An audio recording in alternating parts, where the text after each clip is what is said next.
Tonight at 6 p.m. Eastern over on Jaguar 8, a new college football video drops. And now, on with our feature presentation. NFL broadcasting rules can be somewhat frustrating depending on what team you're a fan of, and depending on what games are happening.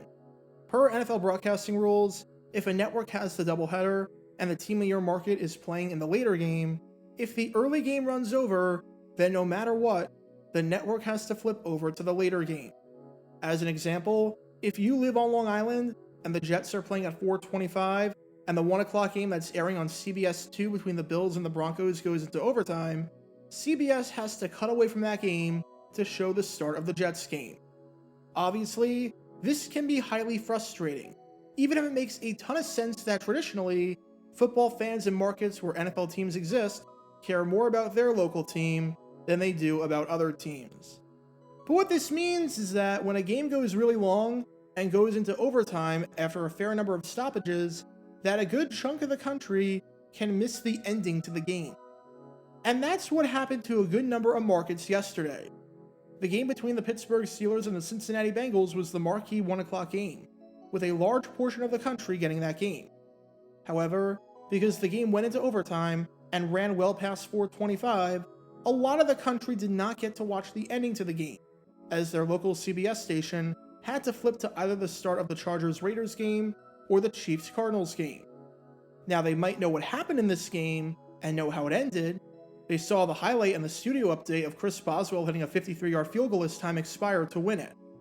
But they don't know the build-up to that field goal. They don't know how we got there.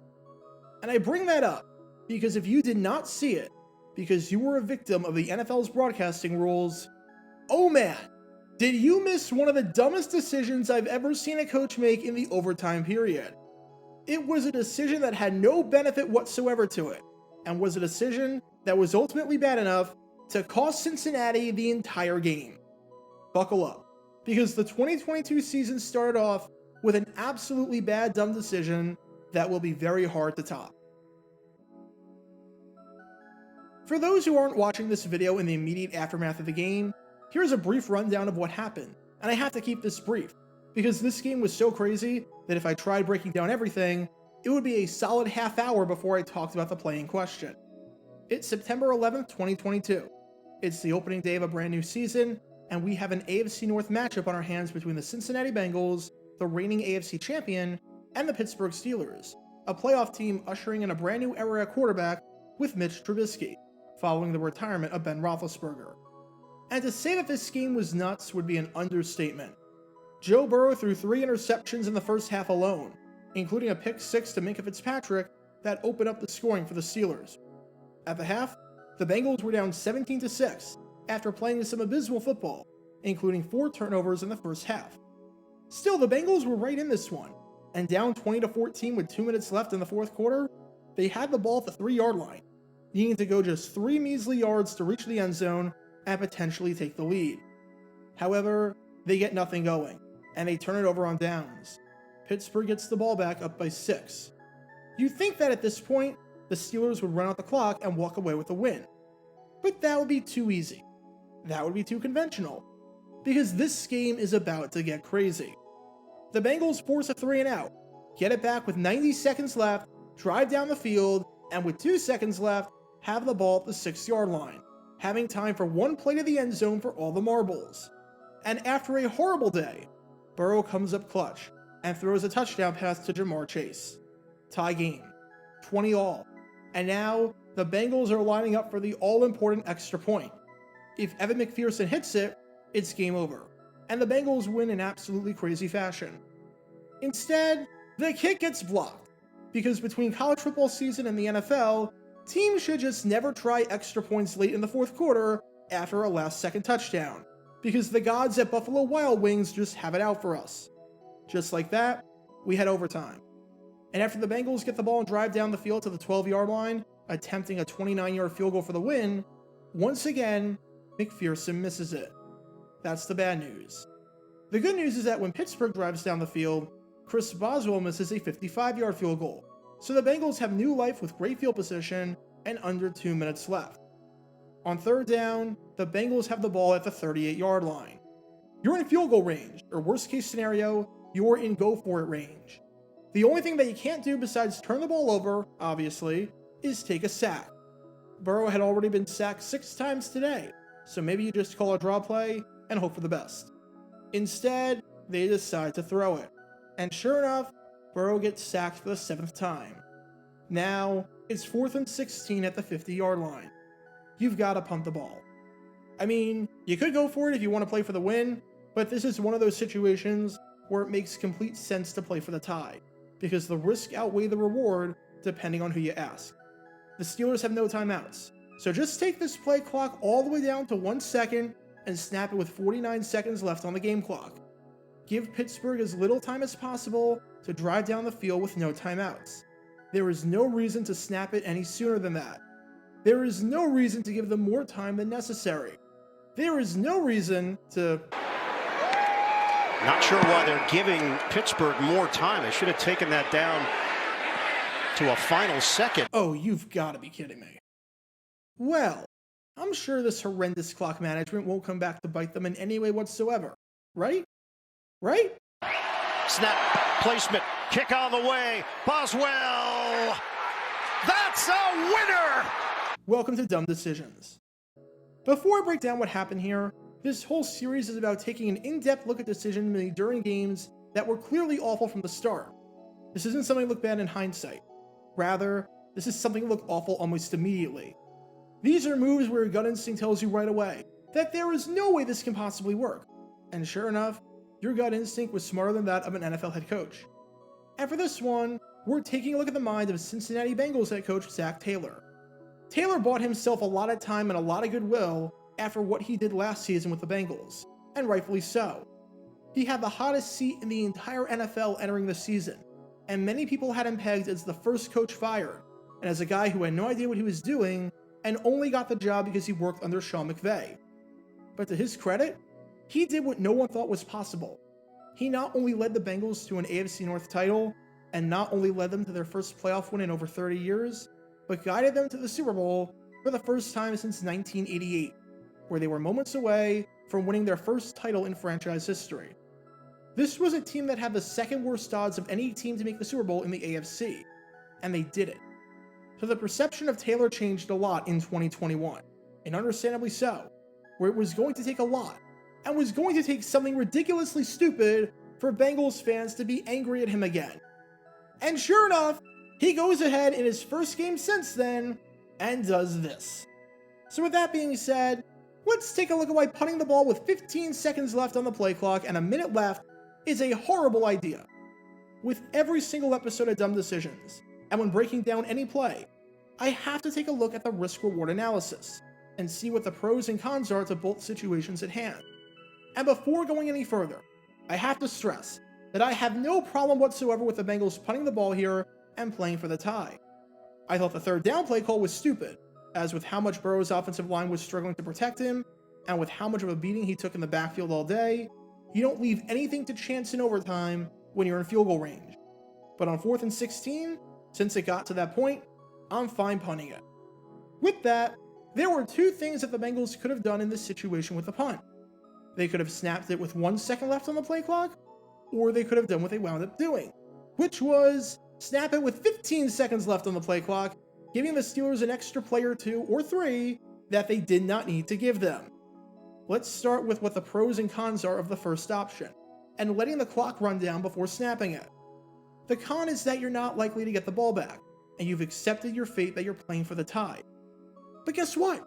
You already accepted that fate when you decided to punt the ball, so that logic doesn't even make any sense.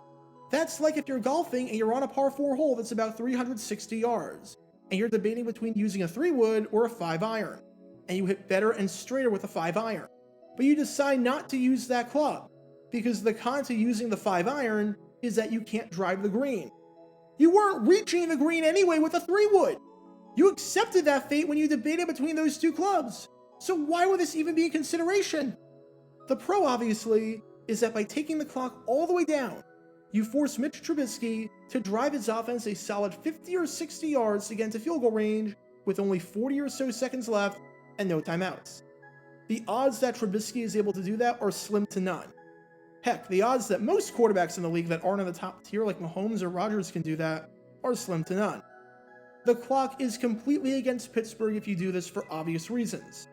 So if you're deciding to punt the ball here, there really is no downside whatsoever to letting it run down all the way, since it's not like you're getting the ball back anyways. As for what the Bengals wound up doing, well, not so much. The con to punting the ball with 15 seconds left on the play clock is obvious. That's 15 additional seconds that you're giving Pittsburgh when you absolutely do not have to. Why make your life more difficult for no reason? If you're a pitcher, would you rather have a bat start off with an empty count? Or would you rather have the batter automatically start at 1-0 every time? Of course you'd rather have it start with the former. You'd be an idiot to have it start at the latter. And the same applies here. You're giving Pittsburgh an unnecessary advantage that they didn't earn, and that was entirely by your own doing. By giving Pittsburgh 15 seconds that they didn't have before, you not only make this much more manageable for them, as it becomes a roughly 1-minute drill instead of a 40-second drill, but you give them 3 additional plays. You give them 3 additional plays that very clearly came in handy for them. You gave them 3 additional chances to get the win. Again, the best case scenario for you, as the Bengals, after punting the ball away, is a tie. You gave up any realistic hopes of winning when you settled on that option. Would you rather have the Steelers have 10 chances to take that best case scenario away from you? Or 7 chances? Well, by punting it with 15 seconds left on the play clock for no reason, that's exactly what you did. You gave them 3 extra lives. So what's the pro of doing it like this? Zac Taylor offered up his reasoning in his defense of this. And quite frankly, it's ridiculously stupid. As Taylor said on why he did this, it was a new operation. We snapped there with 13 seconds. I understand that. But just trying to make sure the operation ran smoothly, it turned out that we sacrificed some seconds just to make sure that we were all on the same page there. And in fairness to Taylor, they lost their long snapper, Clark Harris, with an injury earlier in the game. So they had to go with tight end Mitchell Wilcox as the fill-in. In that regard, it makes sense, because the last thing you want to have happen is a bad snap, or have the snap go over the punter's head, or have the snap not get there quick enough to the point where the defensive line can create penetration, get into the backfield, and have the punt get blocked easier. But here's what doesn't make any sense about that. The ball was at the 50. If you were that concerned about it, why didn't you just have the clock run out, take the delay of game penalty, and then back up 5 yards and punt at your own 45? There's no difference whatsoever. In fact, it might even be easier on you to back up 5 yards. Your punter was averaging 54 yards per punt on the day entering this play. If you punt 54 yards from the 50, that's a touchback. If you punt 54 yards from your own 45, that's landing at the 1 yard line.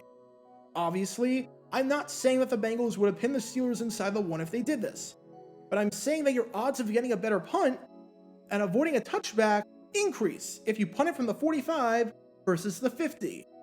You could have benefited your punting game by moving back 5 yards, and at the same time, you could have increased your chances tremendously at tying the game by taking the clock all the way down and taking the delay of game. And you decide not to do that, and not only increase your chances of having the punt land in the end zone for a touchback, but increase Pittsburgh's chances of driving down the field and having extra plays to win the game? I'm sorry, what? I mean, seriously, nothing about this play makes any sense. Heck, not even Zac Taylor's logic makes any sense. If anything, it makes it worse, because he could have made sure everyone was taking their time and was on the same page by taking an extremely beneficial penalty. After such an incredible year last year, let's just say that Zac Taylor's encore isn't exactly starting off on the right foot. So what do we learn from all this? If you're going to punt the ball in overtime, in a situation where the other team is guaranteed to have the last possession, there is no reason not to take the clock down as far as possible to limit the number of plays and the number of seconds that they have to drive down the field. Sometimes, taking a penalty can be a good thing, and can be extremely beneficial.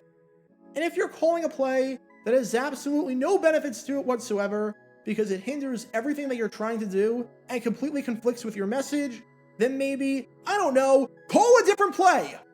Because when all these elements are in play, you can't exactly be surprised when this play backfires. Talk about a dumb decision. Get your official Jaguar Gator 9 merchandise by going to jg9shop.com, and be sure to like this video, ring the notification bell, and subscribe down below if you haven't already, as it helps the channel out a lot. And be sure to check out Twitch every Wednesday night at 9 p.m. Eastern for your chance to play NFL Trivia and win cash prizes. Link in the description below. If you want to see videos like this condensed down to 60 seconds, then follow me on TikTok at Jaguar Gator 9. To see college football videos, subscribe to Jaguar Gator 8. To see highlight videos of players throughout the history of the NFL, subscribe to JG9 Highlights. Also, special thanks to all of our Patreon supporters for helping out the channel. Your support is greatly appreciated. See how you can become a patron and request future video topics in the description below.